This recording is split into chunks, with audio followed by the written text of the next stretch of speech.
Pemirsa, Anda pasti bersama kami siang ini di Newsline. PT PLN Persero memperkuat kesiapsiagaan sistem kelistrikan nasional menjelang Ramadan dan Idul Fitri 1447 Hijriah. Nah, seiring dengan meningkatnya penggunaan kendaraan listrik di Indonesia, PLN terus memastikan bahwa perjalanan para pengguna EV tetap aman, nyaman, dan tanpa kekhawatiran kehabisan daya. Guna meminimalkan potensi gangguan serta menjaga kenyamanan masyarakat dalam beribadah dan beraktivitas selama periode Hari Raya, PLN hadir di lapangan untuk memastikan layanan listrik andal dan dukungan SPKLU siap melayani mobilitas masyarakat selama Rafi 2026. Perkuat kesiapsiagaan sistem kelistrikan nasional menjelang Ramadan dan Idul Fitri 1447 Hijriah guna meminimal potensi gangguan serta menjaga kenyamanan masyarakat dalam beribadah dan beraktivitas selama periode Hari Raya. Seiring meningkatnya penggunaan kendaraan listrik di Indonesia, PLN terus memastikan bahwa perjalanan para pengguna EV tetap aman, nyaman, dan tanpa kekhawatiran kehabisan daya, serta di jalur strategis seperti Surabaya, Jawa Timur, hingga Denpasar, Bali. Ya, saat ini telah hadir bersama saya Direktur Retail dan Niaga PLN, Bapak Adi Prianto. Assalamualaikum Bapak, selamat siang. Dan tentu juga tuan rumah kita ya Pak ya, Bapak Ahmad Gusakir, JMUD Jawa Timur. Selamat menjalankan ibadah puasa Bapak-Bapak. Tetap siaga ya tentunya ya Pak ya. Saya ke Pak Adi dulu nih. Pak Adi, momen Ramadan dan Idul Fitri ini kan kelistrikan ini menjadi hal yang penting buat masyarakat khususnya di seluruh Indonesia. Nah, seperti apa Pak sistem kesiagaan yang dilakukan oleh PLN untuk memberikan rasa nyaman kepada para pelanggan di Indonesia Pak? Ya, baik, terima kasih.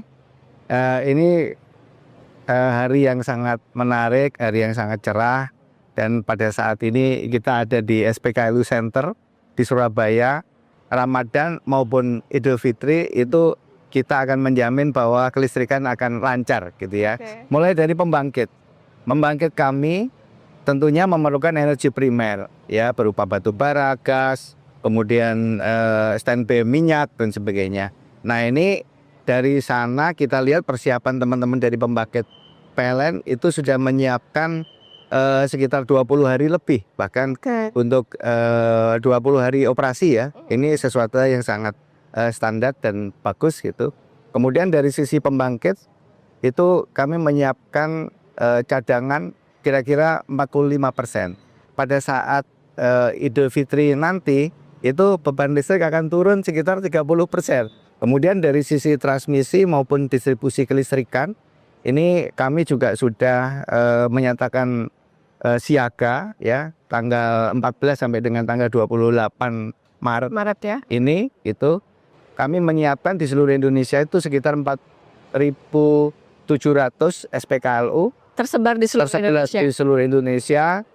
Dan untuk jalur mudik itu kita perkirakan pengguna mobil listrik itu kira-kira 23.000 mobil listrik yang akan mudik gitu ya, para pengguna yang menggunakan mobil listrik ini. Kemudian tentunya kami harus men-setting semua ya kesiapan kita dari sisi SPKLU-nya. Selain itu kami juga menyediakan SPKLU mobile yang kehabisan listrik di jalan. Ya, ini juga ada call center 123 kami ataupun menggunakan aplikasi ya PLN Mobile. Kita siap untuk menolong, siap untuk melakukan hal yang emergensi seperti ini. Apabila ada problem kelistrikan, itu 5.000 posko yang siap ini siap membantu Bapak Ibu sekalian, atau menggunakan PLN Mobile saja apabila ada sesuatu hal yang diperlukan tentang untuk melayani secara kelistrikan kita ini. Kemudian pada saat sholat Id ini seluruh Indonesia kami sekitar hampir 7.000 personel kami yang siaga ke tempat-tempat rekreasi dan sebagainya. Ini kita jaga semuanya untuk kelistrikannya. Mudah-mudahan lancar semua kita minta. Bahkan Lebaran itu sampai dengan siaga kita harapkan kelistrikan ini bisa lancar. Dari wilayah Jawa Timur ini kan tentunya juga menjadi prioritas Pak. Nah, seperti apa yang sudah dilakukan untuk memastikan kelistrikan SPKLU dan masyarakat yang mudik ke Jawa Timur khususnya Surabaya ini merasa aman dan nyaman tentunya Pak? Untuk mengoperasionalisasi tadi kemampuan kita menyiapkan listrik untuk Provinsi Jawa Timur, kita sudah menyiapkan posko siaga di seluruh Jawa Timur termasuk di Madura dan Kepulauan Madura itu sebanyak 562 posko. Dan itu di standby-kan petugas sebanyak 5.524 personil. Itu terdiri dari pegawai PLN dan teman-teman mitra.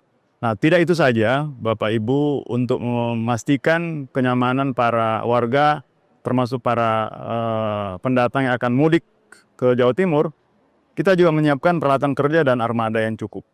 Nah, kemudian terkait dengan ketersediaan infrastruktur untuk warga yang menggunakan EV.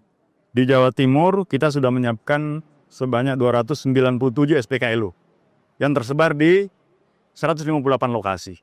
Nah, termasuk di sepanjang jalur Trans Tol Jawa Timur dari barat ke timur itu sudah ada SPKLU di setiap jalur A dan B. Saya ke Pak Adi lagi. Pak Adi, selama Raffi ini kan fitur PLN Mobile ini kan justru menjadi satu kemudahan ya untuk para pelanggan. Nah, bagaimana memastikan fitur PLN ini juga secara koneksinya juga aman dan juga masyarakat khususnya pengguna SPKLU kalau ingin melakukan perjalanan itu bisa memanfaatkan trip planner-nya, Pak? Betul. Seperti apa, Pak? Iya, jadi kami dari tahun ke tahun itu selalu memperbaiki performa dari PLN Mobile ini. Tujuannya adalah untuk mempermudah pelanggan kita.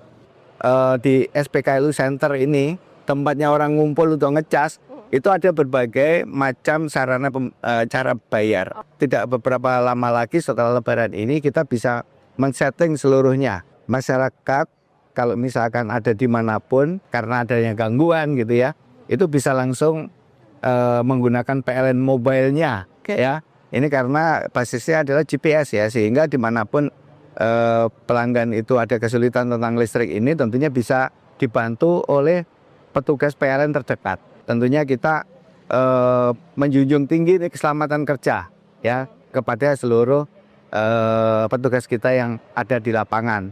Kami berharap juga para pemudik ini bisa menikmati mudik dengan aman dan nyaman. Terima kasih. Terima kasih Pak Yadi. Terima kasih juga Pak Ahmad atas bincang-bincang yang memberikan edukasi dan tentunya informasi kepada masyarakat Indonesia. Dan Jawa Timur siap ya Pak ya untuk menerima pemudik dan juga untuk masyarakat Indonesia jangan khawatir, SPKLU itu ready 24 dan siaga juga ya Pak ya. Iya. Ya pemirsa, demikian bincang-bincang saya pada hari ini. Sampai jumpa di bincang-bincang berikutnya. Jelajahi cara baru mendapatkan informasi. Download Metro TV Extend sekarang.